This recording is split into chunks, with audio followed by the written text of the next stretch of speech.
โดยโดย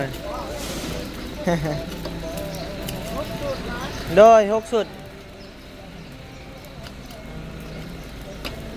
คือขายดีเนาะ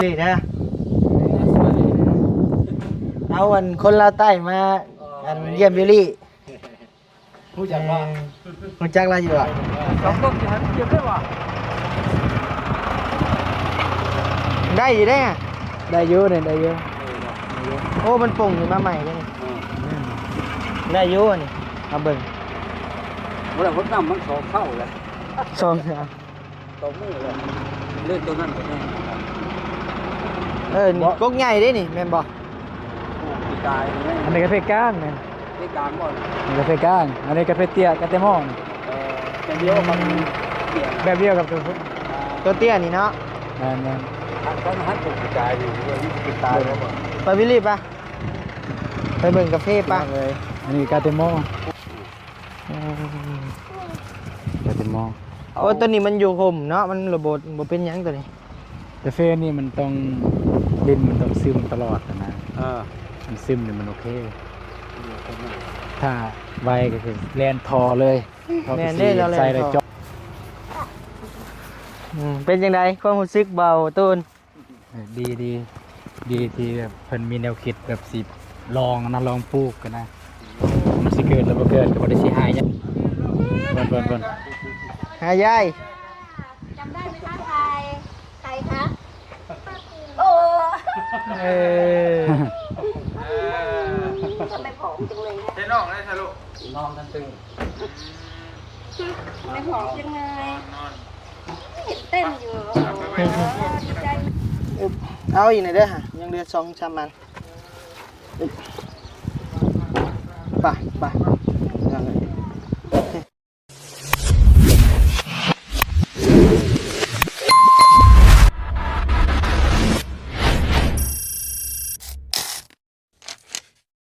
ไปพี่น้องเลยเนาะมาหับเอาปลาก่อนสบายดีไอ้มาเอาปลาของบ่าวเตียงสั่งโดย โดย โดย6 สุดคือขายดีเนาะ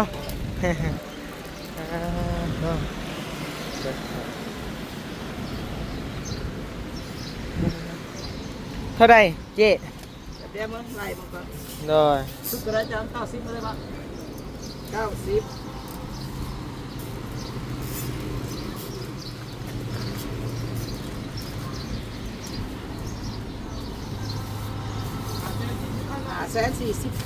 540,000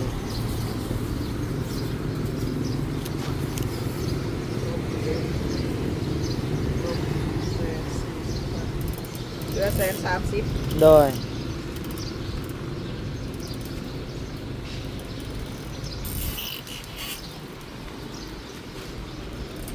เอาไปกินอยู่ไซนี่นะ เขาไปกินอยู่บ้าน โดยใส่เรียบร้อยบ่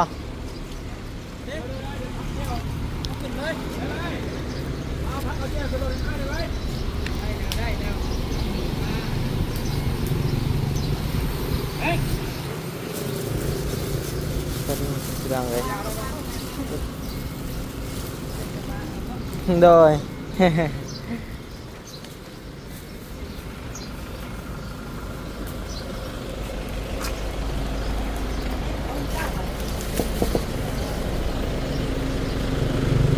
ขายประตูเนี่ย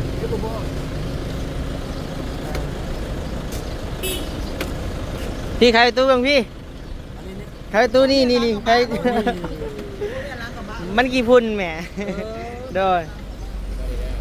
โดยป้าไม่ในบ่อหล่นเท่าแหละ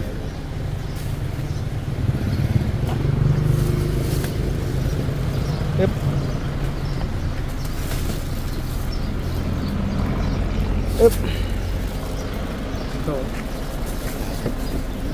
6 สุดพักมันพี่น้องเอ้ยตัวนี้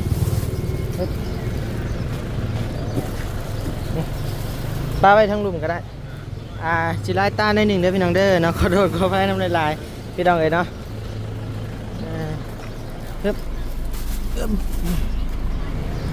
โอเคพี่น้องเลยห่านปิงปลาลักแปดโดยขอบใจหลายๆ ไปอึ๊บ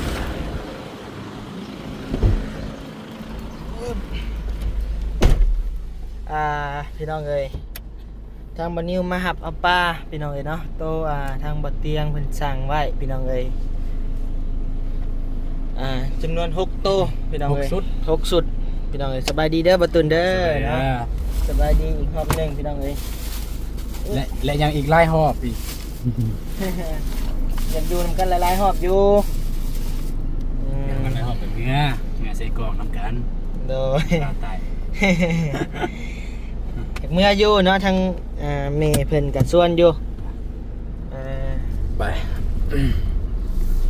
ทางเมย์เพิ่นกับส่วนอยู่พี่น้องเอ้ยเนาะแต่ทางเบิ่งมันอยู่ก็ได้มาเดี๋ยวเฮาจับเองก็ได้เฮาบ่ได้ใส่ไม้ใจหลาย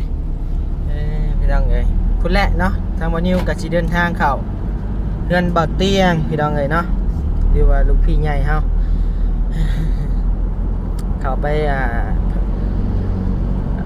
เรือนบ่อเตียงบันคงใหญ่ครับพุ่นแหละพี่น้องเอ้ยเนาะทางบ่นิวกับทีมงานลาวใต้ก็มาถ่าต้อนรับแม่เพิ่นก็แต่เช้าๆพี่น้องเอ้ยเนาะ เป็นทางแม่จุบแม่เพิ่นมาได้พังไทยพุ่นเลยเนาะเพิ่นข้ามมาแต่ไทยเนาะเพิ่นข้ามเพิ่นแต่เพิ่นอยู่ประเทศต่างประเทศเนาะ โอ้แม่พิมพ์บ่ แม่ แม่พิมพ์เพิ่นอยู่ไทย แม่พิมพ์อยู่ไทยบ่ แม่เพิ่นอยู่ไทยเลย โอ้ แม่พิมพ์แม่เพียน แม่พิมพ์แม่เพียนเพิ่นอยู่พังไทยเนาะ อยู่ฝั่งไทย โดย เพิ่นอยากมาเยี่ยมยามทีมงานนั่นแหละเยี่ยมยามเด็กน้อยที่เพิ่นเคยซอยเรือ โดย ไม่ว่าจะเป็นน้องเดิมก็สิ โอ้ ผักแพงเพิ่นนั่นแหละ โดย ไปเยี่ยมยามที่พุ่น แล้วก็เพิ่นคือได้ยินข่าวเพิ่นเอาเครื่องมาแจกพร้อมเนาะ แม่นเพิ่นเอาเครื่องมาแจกพร้อมในหอบนี้ก็จะไปเขตเมืองที่เฮาเคยไปมาแล้วนะ กระลืมบ่ จึงกะลืม ดักจึงกระลืม แม่นไปเขตนั้น โอ้โดยเอากะคะแนนได้โฟวินแบบนี้แบบแลนมาหลุดๆนี่ เฮ้ยแบบนี้นี่ แม่นพออยากไปน้ำอยู่ โอ้ยแบบนี้คักสุดแบบนี้ โดย บ่กล้าขึ้นเลยอายกันแบบนี้ เฮาได้ น่า ขึ้น จั อบ ยู่ กล่องนะ บ่เป็นหยังไง สิขา ใจหลาย ขับรถอะไร เฮาก็ขึ้นอยู่เพราะว่าขึ้นไปให้มันเป็นความพันเฮานะต้องมีสักมือเฮาต้องได้ไอ้เนาะ ฟันนี่มันบ่ได้ทำลายภัยนะ โดยพันไว้ก่อนเนาะ แม่นฟันไว้ก่อนบ่ได้ ถึงว่าเฮาสิหาเงินบ่ได้หลายกะพันไว้ก่อน เพราะว่ามันเป็นคือความพันเฮาจุดประสงค์เฮาอยากได้นะพี่น้องเอ้ยอยากได้กับเพื่อหยังเพื่อนี่แหละพี่น้องเอ้ยเนาะอยากได้คันมันแน่นหนาเพื่อที่เอามาแล่นแจกเครื่องแจกของใส่งาน คือพี่น้องฮู้เลยงานบานิวกับทีมงานนี่กะเป็นงานแบบที่ว่าเข้าชนบทเนาะก็เลยว่า ถึง แม่นอยากเข้าถึงคือว่าไงอยากเดินตามสายไอเตียงมันสุดนะพี่น้องเอ้ยคือทางไอเตียงเพิ่นไปนี่ก็สุดเนี่ยอยากเดินตามทางอ้ายเพิ่นนะพี่น้องเนาะก็เลยว่าอยากได้รถที่ว่ามันลุยๆได้แน่หั่นนะแต่ก็จังมือได้ดอกพี่น้องเอ้ยเนาะว่าเอาไปซื่อ อีก10 ปีข้างหน้ามันเฮาบ่ถอย ๆโดย 10 ปีข้างหน้า มีความคิดอยู่ สำหรับอ้ายเนี่ยมันจักไปก่อนอ้ายฟันเทอละคันก่อน เอาซัมโฟวินนี่แหละคันเอากะ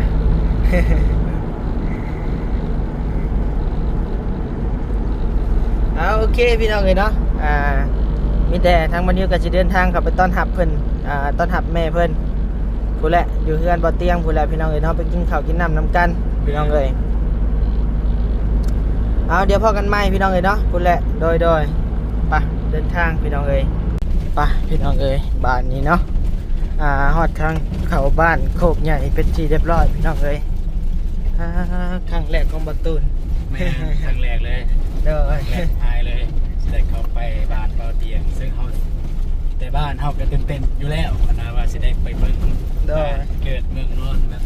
บนอยู่บนกินที่ชีวิตไอเตียงเพิ่น โดย ปกติเฮาเห็นเพิ่นแต่หนึ่งในโท องก็อยู่ลาวใต้หั่นล่ะ โดย มื้อนี้สิไปเห็นอยู่จริงๆเลย โดยไปน้องบิลลี่พี่น้องเลยเนาะบิลลี่กับเจนนี่ไปเยี่ยมยามเบิ่งเนาะไปหยอกเบิ่ง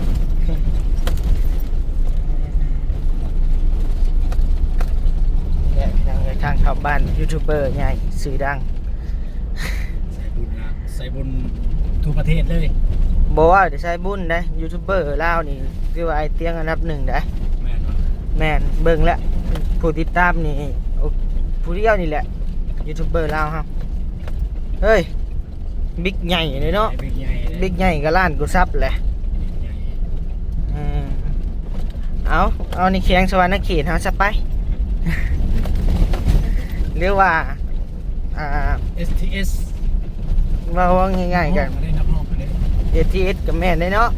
STS ผู้ติดตามกับหลายกันเอาใส่บุญซะเนาะ ก็แต่ใช้บุญนะ ใส่บุญอันดับหนึ่งในอัน ประเทศ สปปลาวพี่น้องเอ้ยอันดับหนึ่งในประเทศพี่น้องเอ้ยอืมก็ถือว่านี่แหละพี่น้องเอ้ยเนาะลองทับมากับเบาลี่ว่าง่ายๆกับสิทธิ์พี่บ่เตียงนี่สิทธิ์พี่เบาลี่นี่สิทธิ์น้อง เอาในลูกซิป เฮาเลยลูกศิษย์เฮานะ ลูกซิปในลูกซิปขนาดในโปรไฟล์ยังเขียนใส่ว่าลูกซิปเบาเตียง อะไรโปรไฟล์ใช่ลูกซิปอีหลีเงี้ย ก็ลูกศิษย์อลีเลยเราเป็นผู้ปั้นเราขึ้นมา แมน กับเจ้ากับซิดอันพี่อันนั้นน้ำได้พี่น้องน้ำได้เนาะแม่นบอก ซิดน้อง ซิดน้องเนาะอันนั้นเนาะ ไอ้น้องเนี่ยซิดน้อง เอากันนั่นแหละ กับเจ็บกับซิดน้องอีก มันต่อกันมาเอาซิดยังกับโบเกียวพี่น้องเลยเนาะพอแต่หักแพงกันแล้วก็พอแหละ เป็นกันแล้วก็ช่วยกัน เดี๋ยว ช่วยเหลือสังคมทุกอ ต่ ย่า อง ไปสู่ไปน้ำกันพี่น้องเลยเนาะคือว่าเว้าเรื่องในทีมงานนี่ก็ห่วยวันนี้แหละอันดับหนึ่งว่าเรื่องความน้อยดอกอายุดอก แมนเบานิวเนี่ยอายุยังน้อยที่สุดรวมทั้งหมดเลย โดยอายุ18 ปีถือว่าน้อยชุดๆในทีมงานพี่น้องเอ้ย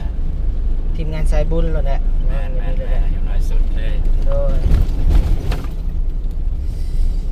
แต่ก็ห่วยอายุน้อยก็หัวใจใหญ่เด้เว้าหลายเรื่องได้ การยอมรับว่าการปากเว้ากับโอเคน้องนิวเองกับเว้าแบบหูจักเว้ากับผู้ใหญ่หูจักเว้ากับเด็กน้อย กะทางบ่นิวกะว่าง่ายๆกะแต่นั่นใดบ่นิวผ่านมาหลายแล้วพี่น้องเอ้ยเนาะผ่านมาแต่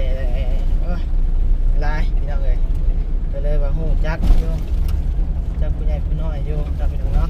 แต่แนมบอกกับหมู่ก็อย่างหนึงอยู่ได้ เว้ากับรุ่นเดียวกันแบบนึง แม่ เว้ากับผู้ใหญ่แบบนึงเว้ากับผู้เฒ่าอีกแบบนึงเว้ากับเด็กน้อยแบบนึง นะครับก็คือแบบทั้งประตูนนี่กับบ่นิวก็เว้าแบบกันเองแน่เนาะเพราะว่าไอ้ตูนก็ลืมเคยกันนี่ก็ แต่ว่านับถืออ้ายคือเก่าอันแต่ว่าเว้ากับเว้าเกินเว้าเดี๋ยวหยอกเฮฮากันนี่ได้อยู่เนาะ อันนี้ระบบบ้านอะไรเนี่ย แม่นนี่แหละ บ้านโคกใหญ่ ก็ เป็นยังต้องเป็นโคกใหญ่ ตั้งว่าน่าจะเป็นมีโคกใหญ่บ่ โคกมีหน้ามันเป็นโคกแล้วก็ใหญ่อีก ใหญ่ แล้วเป็นโคกใหญ่ โดยอย่าประมาณนั้นส่วนหลายบ้านนี่มันเพิ่นอยากเป็นนั่นพี่น้องกันหมดได้ แม่นวะ ว่าง่ายๆก็สืบเนื้อกันมาเลยนะ บ้านใหญ่ ตั้ง ได้ แต่ก แล้ บ ว แต่ สิ เข้าแม่นตั้งแต่กบแต่เข้าผู้ได้แต่ว่าตำนานเบื้องลึกมาเขากับโบฮู้ปานใดหรือว่าทำซีรีส์อีกบ่ สิเลตอบก็ได้บ้านโคกใหญ่เสื้อ โอ้ซีรีส์ตอบได้อันได้ได บ่ได้ เบิ่งเฮาสิเว้ามายิ้มในโทรศัพท์เจ้าหักบ่ได้เว้าเรื่องโคกใหญ่ดอกสิลองถามเพิ่นว่า รู้จักบ่าวนิวสะพานบุญไหมสิว่าประมาณนี้เพิ่นจะจอดรถก่อนซะ ลอง รับทราบครับ จอด รู้จักช่อง YouTube บ่าวนิวสะพานบุญไหมเบิ่งเด้อพี่น้องเด้อ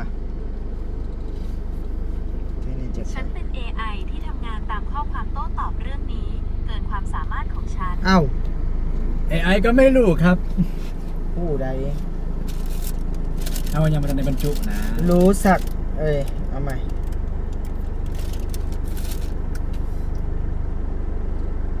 รู้จักช่อง YouTube บ่าวนิวสะพานบุญไหมเหมือนเด้อพี่น้องเลย รู้จักครับ น่ะ ช่อง YouTube บ่าวนิวสะพานบุญ เป็นช่องที่มีเนื้อหาเกี่ยวกับการช่วยเหลือสังคมและการทำบุญ ของ โด อาย ย เฉ ว่าเอา พาะ ของอาย การนำเสนอวิถีชีวิต และการช่วยเหลือ พี่น้อง เผ่าตองเหลือง เอ็มลาบรี ในพื้นที่ป่าของประเทศลาว แขวงชัยบุรี น้องเคยไปแล้ว ช่องนี้ บ่ แม่นน้องดิสัน ได้รับความสนใจจากการทำหน้าที่ เบิ่งเด้อ เป็น เอานิวคนอื่นที่ ช่องเฮา ใส่ นี่ ของอายไว้เอาของอายไว้ เหมือนเด้อ อาตูนสแนลได้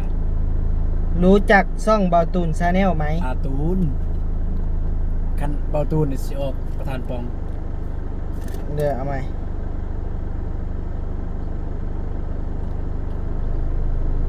รู้จักช่อง YouTube อาตูนชาแนลไหม รู้จักครับ ช่อง YouTube ที่เกี่ยวข้องกับการ์ตูนในไทย โอ้ยบ่ฮู้แล้วบ่แม่นแล้ว มัน บ่แม่นแล้วคนบ่ดัง เออ คนบ่ดังอัน คน นี้ บ่ นะ ดังคนบ่ดัง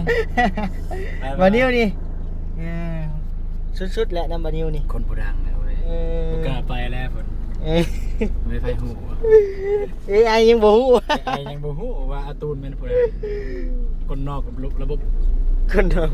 บ่แม่นเพิ่นอาจจะตรวจบ่เห็น แมนเพราะว่าส่วนหลายนี่อายกันแบบพิมพ์เนี่ยมันจะออกการ์ตูนแต่ยังว่าเว้าการ์ตูนแนลมันจะออกการ์ตูนแนล เออโดย เพราะว่าพอเรื่องการ์ตูนเนี่ยมันดังอะนะการ์ตูนมันดังกว่าเฮาอะนะเวลา โอ้ย คนหามันจะออกการ์ตูนก่อนเลย โดย นั่นน่ะ เอาอย่าดอกดังกันหมดเลยอะนี่ฮอดเลยนี่ฮอดแล้ว ใส่ เด้บ่รถดินเขาน่ะ วันนั้นบ่เห็นไอ้เตี้ย โดย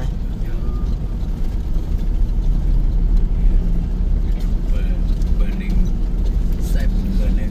ใส่บุญเบอร์1สปปลาวเนาะ ใส่ลูกพี่อยู่ใส่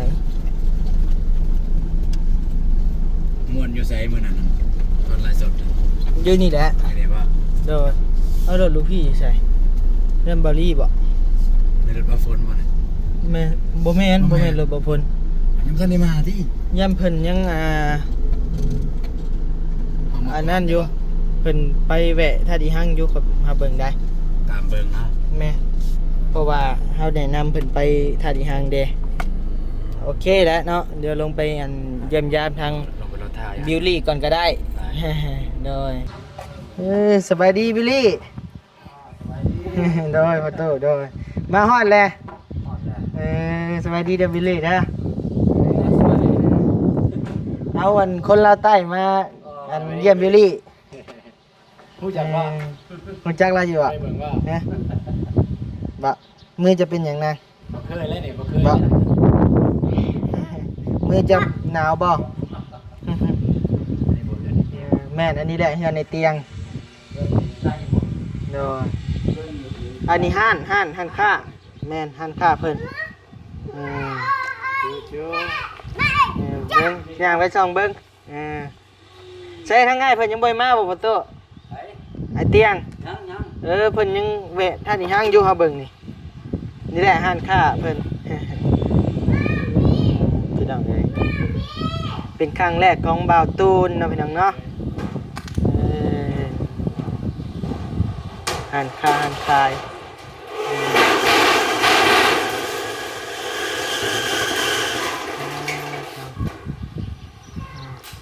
เอาเดี๋ยวอันทางไอเตียงมาจังเข้าไปเบิ่งเนาะ ได้ว่าลุกๆได้เจ้าของ เด้บ่ตู้ได้เจ้าของได้ใช่ไหมแม่ตู้เพิ่นรับบ่สวัสดีเด้อแม่ตู้เด้อ แม่เด้อ โดยจังน้อยผู้แลทางไอเตียงฮอดเป็นยังไง เอานั่งขา โดย และนั่งขานก็ได้ต่อครั้งแรกของบัตตูนพี่น้องเลยขอบใจแม่นครั้งแรกเพิ่นโดย แต่ ลมเนาะอยู่นี่เนาะ โดย ลม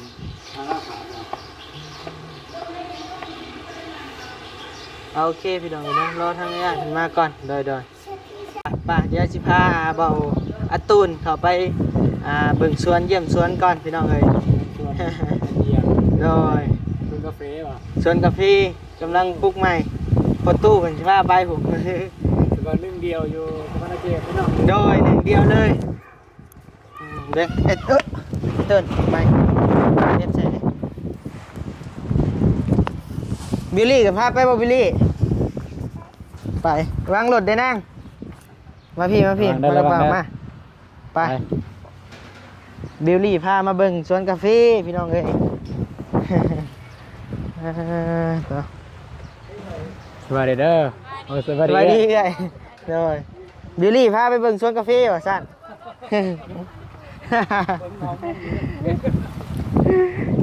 ประตูก็มาเฮียเลยครับ โอ้นี่เด้อนี่ เด้กาแฟ โอ้มันมีกกตายแล้วเนี่ยอันนี้บ่ได้แล้ว มั นี่ นแดดเด้ อันนี้บ่ได้แล้วเนี่ย เลยมองก็เกิดแล้วพวก เกิดแล้ว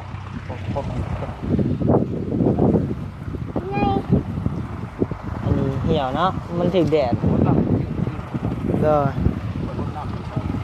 สิพูกบ่ได้เลยสิพูกบ่ได้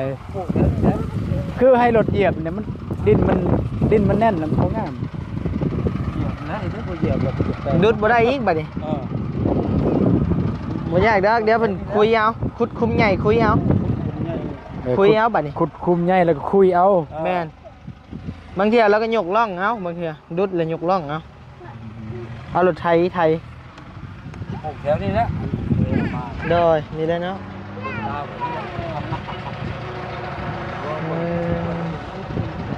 โดย เป็นยังไง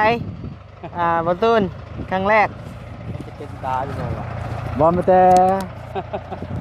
เพราะว่าอากาศร้อนนะสิพยายามปลูกกกไม้ให้ละลายให้มันเย็น แน่เราสิเห็นแล้วนั่นแหละ ปลูกกกไม้แล้วก็ปลูกกาแฟ วิลลี่ไปรถมาไปพี่ยุนโฮมพี่ โอเค โฮมพี่ ผมนี่ผมนะ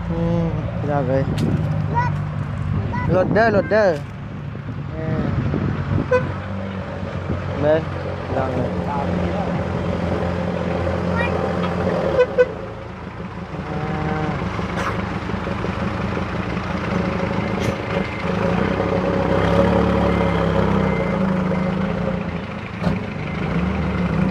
เขาเพราะมันก็เสียหายแล้วปลูกใหญ่ไปแล้วว่ะเอาวางนี่เพราะอะไรวะก็สีเอา ไปวิลลี่ยืนถ่านนี่เด้อเด้อมันห่มเด้อ ไปกองไว้ ยืนถ่านนั่นแหละ มันต้นไม้ลายแล้วว่ะ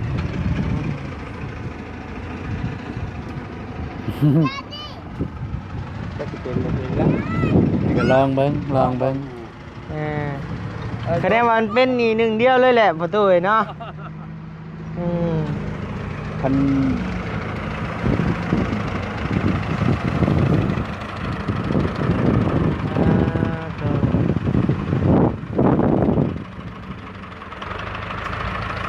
คือว่าโอ้ได้หลายร้อยต้นเติบได้นี่ คุมไปที่ว่า เด้อหรือว่าเอารถไถยกล่องขึ้นก็ได้ตีเท่าประตู แต่ว่าทั้งหมด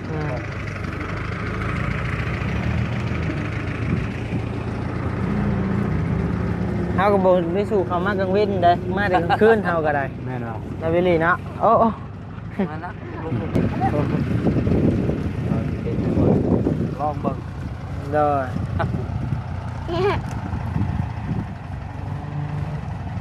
วิลลี่จะมีสวนกาแฟเลยนะวิลลี่เนาะ เป็นเจ้เจ้าของกาแฟแล้วบัดนี้ เป็นเจแล้วบัดนี้ เป็นเจ้วิลลี่แล้ว นี่ปลูกไปกายนี่ กาแฟบ่ พวกหมักยังหมักโคโลหมักเนี่ย อะโดคาโด โมกระโดด ยังไม่หุ่นน้ำหุ่นยังได้ปีนี่รถ เด้อ หญ้าท่วมหมดนะกระแมนกงนั่นกัน ได้กบกาแฟเห็นดิ เด้อก กาแฟปลูกแล้วบ่ พ้นใช้ได้แล้วปลูกได้เฮิงเลยได้ ปีกายนี่ไงหญ้าท่วมมันบางหัน สองต้นมีต้นหนึงไปทำกันก็เกี่ยวหมดเมื่อไหร่สองต้นที่หันเกี่ยวได้ว่ะ ได้อยู่ได้ไง ได้เยอะเนี่ยได้เยอะ โอ้มันปุ่งขึ้นมาใหม่เลยนี่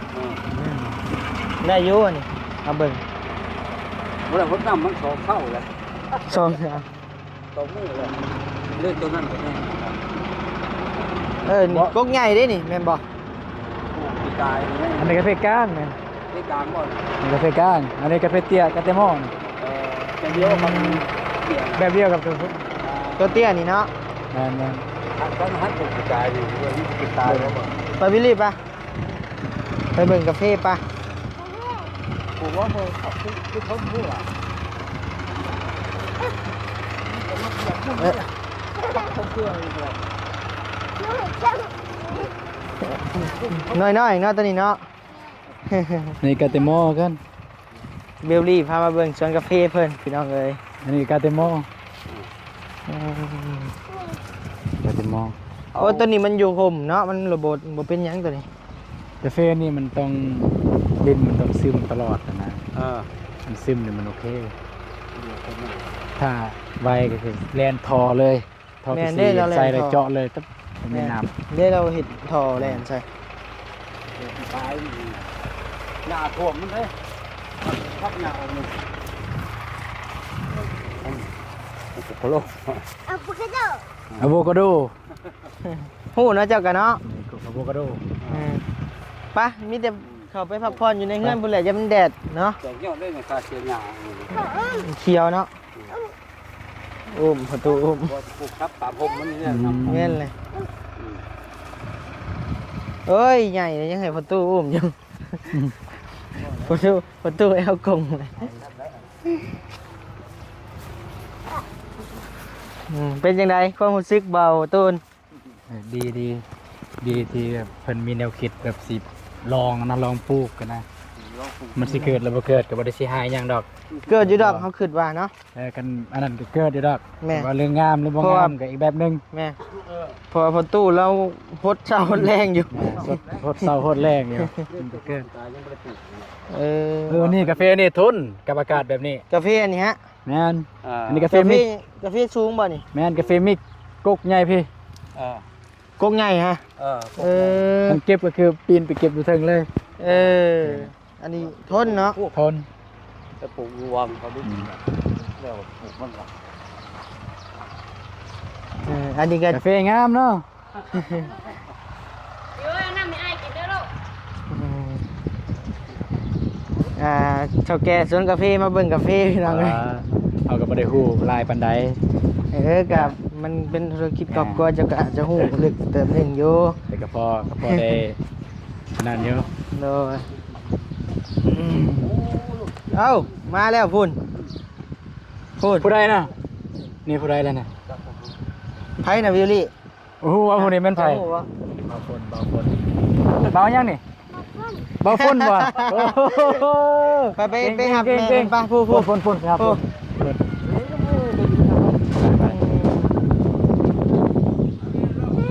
ฝน หายาย จำได้ไหมคะใครคะโอ้ เออ ทำไมผอมจังเลยนะ เจ๊น้องได้ทะลุ น้องนั่นตึง ทำไมผอมจังเลยเห็นเต้นอยู่ดีใจไหมคะ ดีใจใช่มัดเอามาลงไว้ละเครื่อง อุ้ยพญานาคขึ้นบก เมาแล้ว โอ้แล้วใครเจ็บ เดี๋ยวกินกับเป็นน้ำแล้วกินกับเป็นน้ำแล้วก็ อันของกินบ่ กินกับเป็นน้ำแล้วก็ อยู่เฮือนครัว ผู้ว่าอันนี้เป็นไผเนี่ยเบาฝน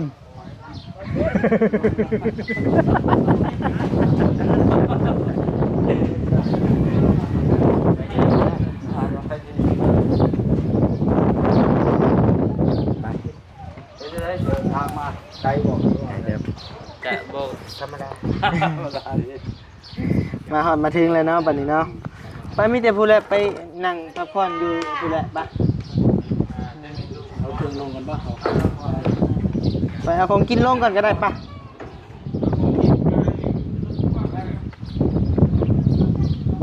ไปเอาของกินไปก่อนพี่น้องเอ้ย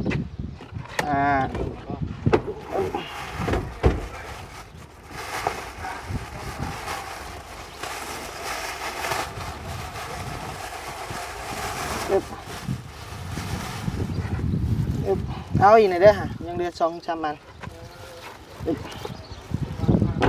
ไปยังไง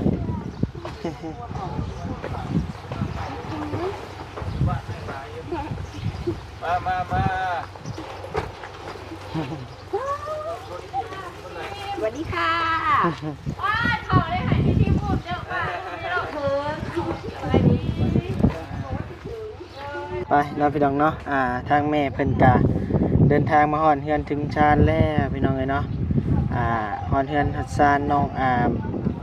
บิวลี่เรียบร้อยพี่น้องเอ้ยเนาะเดี๋ยวพบกันใหม่ในคลิปหน้าเด้อพี่น้องเด้อแล้วถ้าบ่นิวสิขอโตวลำลาก่อนพี่น้องเอ้ยเนาะอยู่ดีมีแฮงลำรวยๆพี่น้องเอ้ยเนาะโดย